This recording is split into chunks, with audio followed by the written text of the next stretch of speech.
পাত্রকে মাটির পাত্রকে কুলার ঠান্ডা করার জন্য that helps keep vegetable food fresh.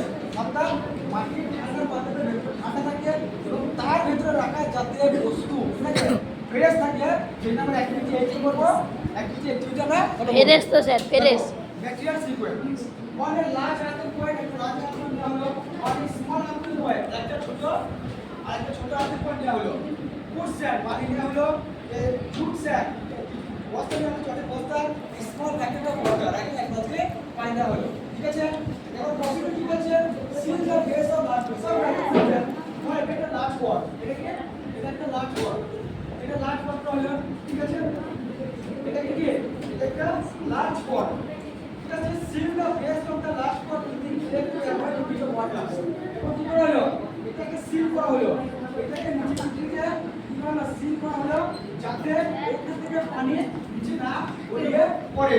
হলো, তারপর দেখো when the fill then fill with the layer of sand, এই চারটি কি হলো? বালি দিয়ে কি হলো? বালি লেভেল করা হলো। কি হলো? বালি লেভেল করা হলো। Place the small earthen point inside the larger earthen point.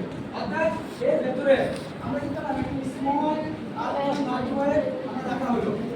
রাখার পরে কি হলো? fill the gap between the large point and the small point with sand. এবং এর মধ্যে যে গ্যাপটা আছে, এই গ্যাপটাকে কি করে বালি দিয়ে, এই গ্যাপটাকে বালি দিয়ে কি করা হলো? বালি দিয়ে পূর্ণ করা হলো। এক sand until both portion level হয়ে এবং যতবার পর্যন্ত না ঠিক হলো ততবার পর্যন্ত কি করা হলো? ততবার পর্যন্ত বালি দিয়ে তাকে লেভেল করা হলো। Pour cold water over the sand until it is soft and unable to absorb any more water. Pour cold water মানে ঠান্ডা পানি তার মাথার উপর দিয়ে ঢালা হলো।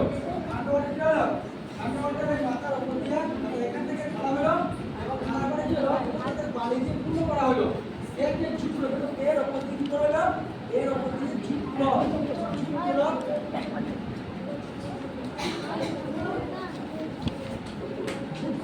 দেওয়া হলো।